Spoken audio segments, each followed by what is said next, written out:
Oh yeah, I thought today I could have a look at something that we all have to deal with, which is needle prep.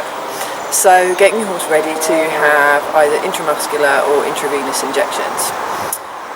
Most horses, to be honest, kind of put up with it and are absolutely fine, but occasionally you'll get one that just goes absolutely no way. And of course it's very difficult because you can't explain to your horse that they've got to have this injection, it's for their own good, and it just needs to get done.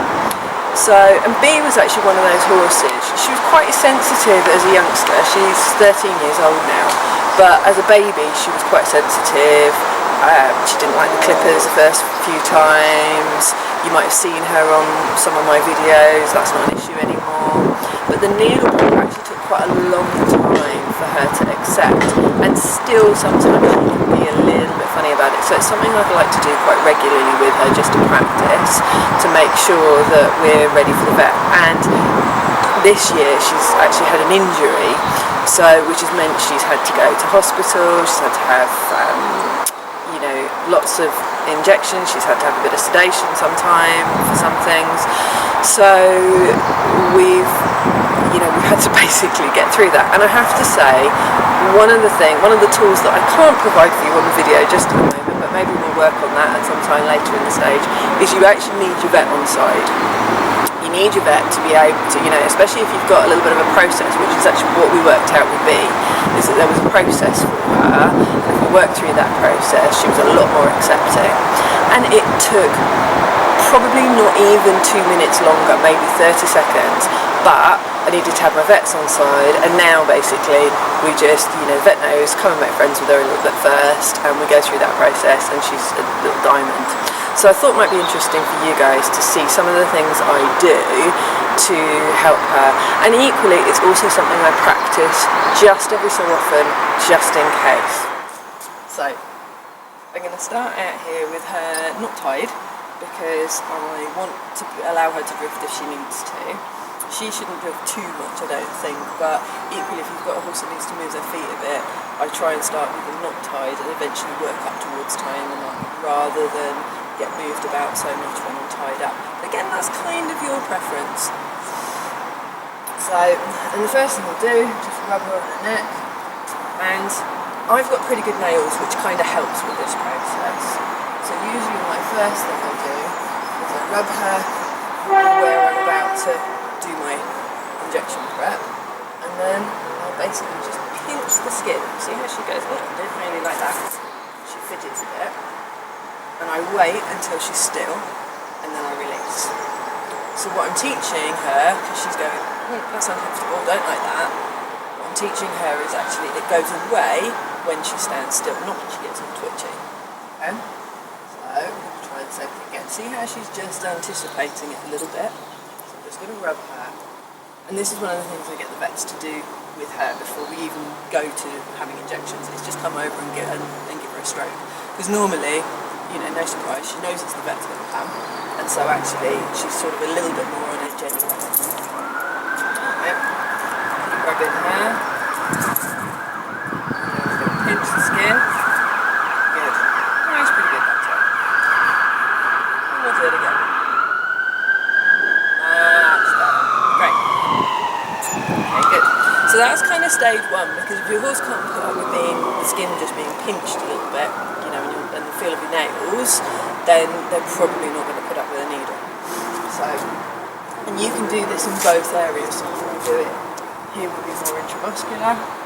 If you go with the intravenous, you can rub them. Yeah, she quite enjoys that. And then just pinch the skin there. You see the same kind of reaction. This way. Now these reactions are pretty mild these days, but I still work on it. She in the early days, it was a lot more exciting than that.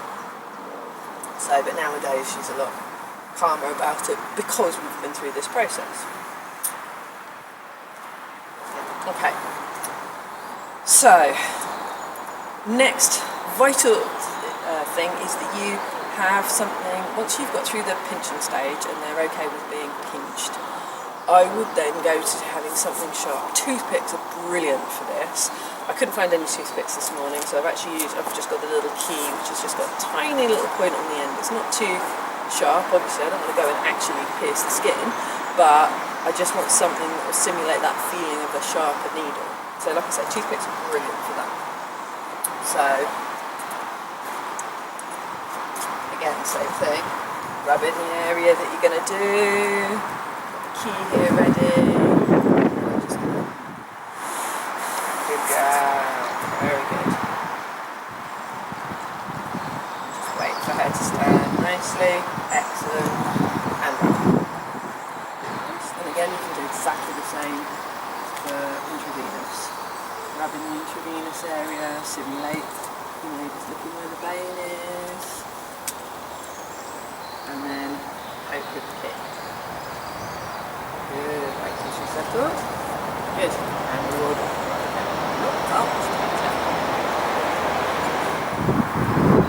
And as I say, I do that prep every so often with her, just to check that we're all in good shape.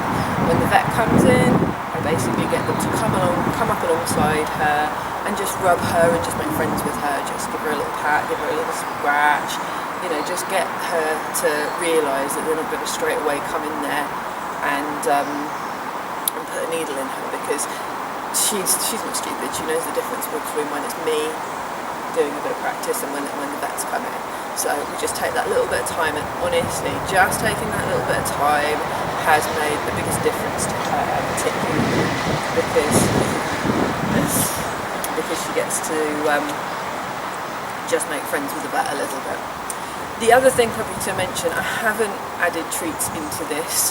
You absolutely could. There's no reason why you couldn't wait till your horse stands still and then give them a treat. That's absolutely fine, and that works great. Some people love treats, some people don't. For her, I don't do it, mainly because she's quite food orientated, and I do use treats with her in quite a few different training scenarios. But the problem is actually that she then starts moving around too much because she's looking for the treat. Again, I could spend some time making sure that she stood still and rewarded, but actually for her I found that the scenario is better without treats. So there we go. I hope that was useful to you.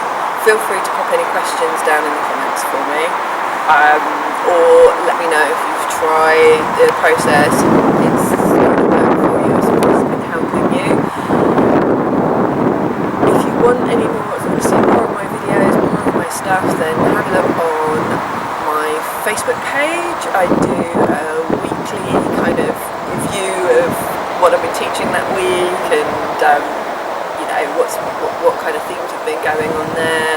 I've got a weekly blog that comes out on Facebook and Instagram on Friday. It's on my email list on Thursday. I've got other videos on my YouTube account. All of the links are either in the description or at the end of this video. Thanks a lot.